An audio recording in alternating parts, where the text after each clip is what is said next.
I woke up handcuffed to the radiator in my own basement. From down here, no one will ever hear me scream. Perfect. Everything burns around me, and I wonder if the smoke will eventually get me before the flames do. Although, frankly, either is fine with me. I try to just focus on posting this. I'm grateful that I thought to write my account of the prior days during a moment of clarity yesterday. It's too late for me, but maybe sharing this will help someone else out there. I think it's afraid now. It realizes what's about to happen. Its attention must have shifted elsewhere, which is how I even regained control over one of my hands in the first place. I listen to the calming music playing from my speakers upstairs and try to tune out the sound of splintering wood and groaning metal of my own home and of those around me. Hearing the houses themselves slowly scream out in the pre-dawn hours, I can only imagine the sounds their inhabitants must be making inside. Don't listen, I tell myself. You can't do anything for them. It's better if you don't hear it. Plus, let's be real. They were all gone long before the flames started. If anything, this is my final gift to them, to myself. It is the season of giving, after all. My preparations the night before seem to be working nicely. The music has fallen silent, replaced by a roar indicating that the flames have reached the trail of gasoline leading down the wooden basement stairs. I guess the time has come. My body, and the thing in control of it most of it, fights against the metal, increasingly warm as it digs into my wrist. It wants to live. It wants to spread. Too damn bad. I planned for this. It's powerless, imprisoned by this house as much as I'm imprisoned by it. That thought brings me some peace. Day 1. I saw my neighbor, Ms. Brevlick, Ms. B, as she'd ask us to call her, struggling with a package on her porch, and offered to help her bring it inside. It was small, only a foot by a foot or so, but unexpectedly heavy, even for me. Wow, order something exciting? I huffed as brought it in for her. She beamed, told me it was a gift from her grandson. I'd never heard her mention kids, much less grandkids, had never seen pictures of any family in her house the times I'd been over to visit or check in on her. I always thought she was a bit of a loner, a preview of what I myself might be in 50 years. Day 2. I ran into her again the next day at the mailbox. She looked thinner, more fragile, and had this look of confusion in her eyes, like she was lost somewhere behind them and struggling to find her way back. She was usually so lucid. The rapid deterioration that seemed to occur just overnight really worried me. I kept asking if she was okay, but she waved off my concerns. She said she was just sleep-deprived. She'd been up all night with nightmares. Her nose was dripping something the consistency of blood, but the color was wrong. It was too dark, terry-looking. She didn't seem to notice. "So what did your grandson get you?" "Who?" She squinted at me. "The package?" "Oh, that." Her face lit up and contorted into an unnaturally wide grin. It was exactly what I needed. It was so wonderful. The perfect gift. Day 3. As I left for work, I saw Ms. B drop off a package at a house down the street. I gave her a wave, but she just stared at me with her eyes narrowed as I drove by. That night, I ran into my neighbor Rosalie, who lives 2 houses down, at the grocery store. She told me Ms. B had been acting strange. She had been standing outside Rosalie's living room window for hours that afternoon, tapping at the glass, her face just inches away from it. I relayed my experience from earlier that morning and agreed that something seemed off. Rosalie said she planned to go check in on her, and I asked her to keep me posted. I never heard back from her.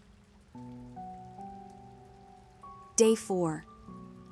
The next morning, wet, guttural sounds emerged from behind my shared fence with Ms. B. Due to the angle and height of the eaves of our houses, I'm able to see into part of her backyard on my driveway camera. I wasn't trying to spy on her. I was truly worried that she was hurt back there. I went to the live feed, and at first, I thought she'd fallen because she was on her knees, hunched over. I zoomed in the best the resolution would allow and realized she was eating something. Whatever it was thrashed around a few times before finally falling forever still. As she shifted slightly, I got a better view. No, not something. Someone. Oh God. It was Rosalie. I wished I hadn't had the volume on. The sounds were awful. The only thing worse than the wet tearing were the profuse apologies between mouthfuls. She was sobbing while she did it. I sat there in shock and disgust, hand over my mouth, but unable to look away as I watched what unfolded. I called the police and shared the camera footage, but the officers that showed up seemed unconcerned, even disinterested, as if they weren't seeing the same thing that I was. They told me that they were taking a report and would be in touch, but I couldn't help but notice that they didn't write anything down. They didn't even ask me my name. As I watched them drive away, I saw my neighbor Carl bring in a cardboard box from his porch. Day 5. I woke up to what I thought sounded like screaming in the distance. More and more houses in our neighborhood had gone dark, windows shattered, and doors left ajar.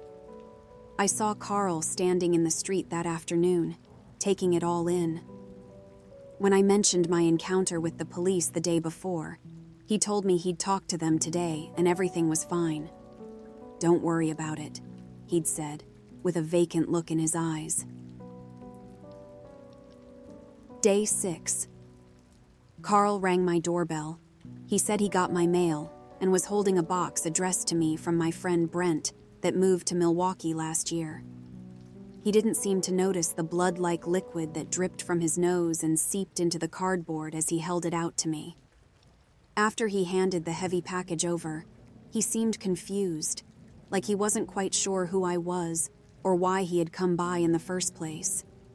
Even though every rational part of me screamed at myself to not accept it, I found myself carrying the package inside anyways.